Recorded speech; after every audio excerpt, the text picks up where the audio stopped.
The Defector. When a Romulan officer defects to the Federation and warns of an impending attack, Picard struggles to decide if he is being truthful. We start out with Data performing a scene from a Shakespeare play on the holodeck. Which play? I don't know. I don't know anything about Shakespeare, and I don't care. It was Henry V. I don't care. I just told you I don't care. Don't tell me.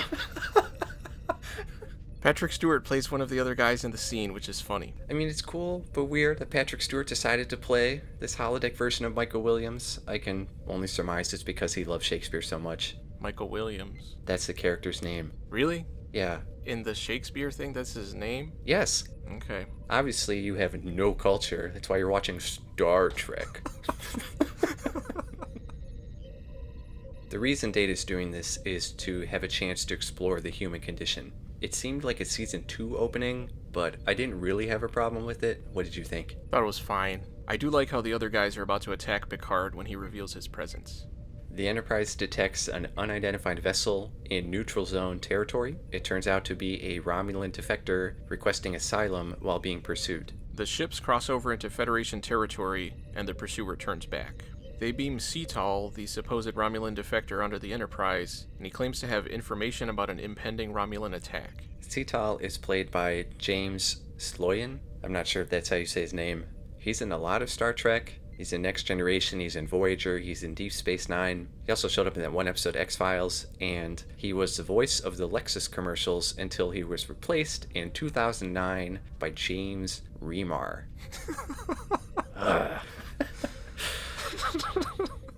Its designers reconfigured the entire cabin to provide more head and shoulder room, as well as over 2.5 inches more rear legroom. I like James Remar. I want that out there. I like James Remar. Okay, that's not what we're discussing here. You brought him up. You and your freaking vendetta against James Remar. Cetal tells them that there's a secret Romulan base on Nelvana 3 in the neutral zone, and he recommends they attack it before the Romulans attack them, but Riker thinks... I think it's a plant to draw us into the neutral zone. That way we look like the aggressors. Cetal does call out the crew on their sneakiness to get Romulan information after he self-destructs his ship. At least he's given us a chance to get a look at some Romulan technology close up.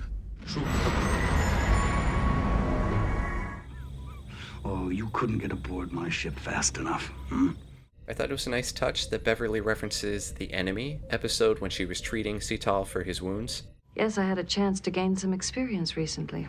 And it's good to see that everyone knows everyone else's curse words in their native language. How do you allow Klingon Batak to walk around in a Starfleet uniform? Remove this toy za from my sight. Only a Varul would use such language in public. They leave Cetal unattended in his room, where he immediately displays nefarious behavior, like ordering water. And his love of Necco wafers. I don't trust anyone who likes Necco wafers. Starfleet tells Picard it's on him to decide what to do, which kind of seems out of character for headquarters, because usually they give them the orders, even though the crew doesn't understand or straight up disagrees with them. The evidence is mounting against Cetal's claims. Geordi determines that their pursuing ship did not actually appear to be trying to catch the scout ship. When the scout ship would slow down, the pursuing ship would also slow down. And Beverly says Cetal's injuries could be self-inflicted. At one point, Picard asks Data, How is the crew's spirit? They are concerned, of course, Captain, but confident.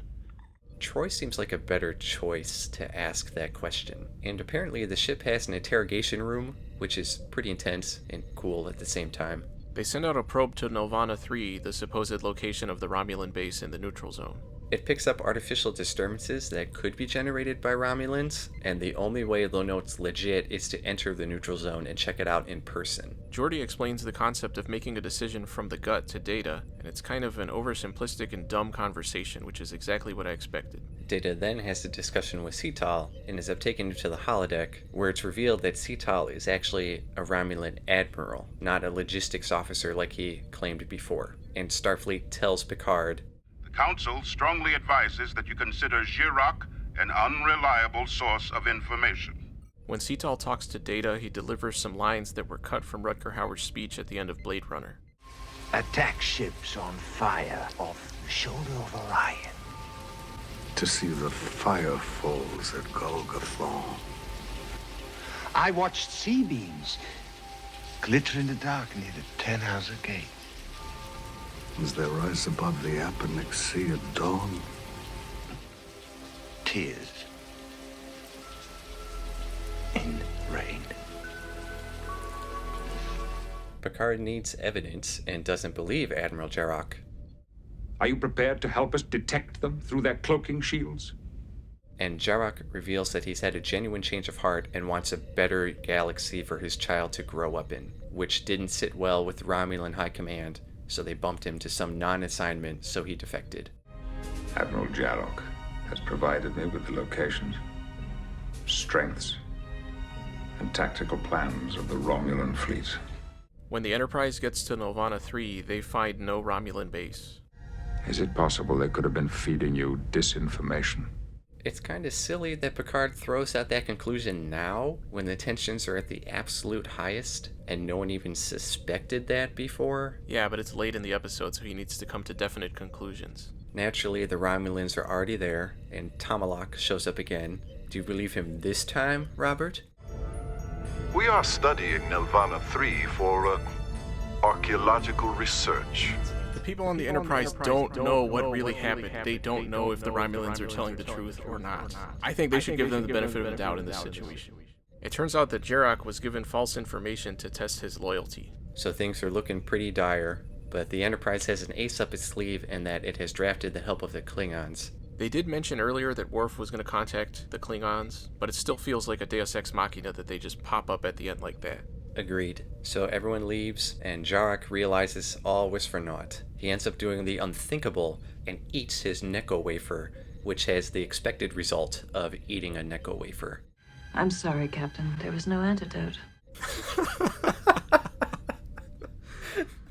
The Defector, overall? This episode had a good conflict and genuine mystery, although I question why Troy's abilities never really came into play. The first 2/3 of the episode are too slow. Once Cetal is on the ship, we don't really learn anything for more than half the episode, but thankfully the last third picks up. I didn't like the way the Klingons just show up at the end. They function merely as a plot device, but overall I thought it was a decent episode, although it could have been better. I would give it a B-. I gave it a C+.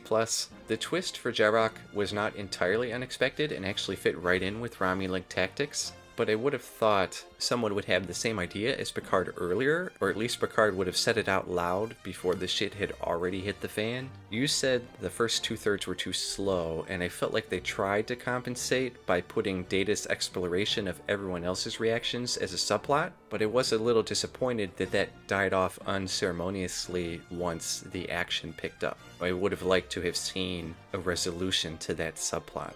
It was interesting to see a member of another species not act like every other member of their species, like the Ferengi or all the Romulan stuff we've seen in the past. The only other time I can think of that happening so far is Kalar. And she was half human. That's true.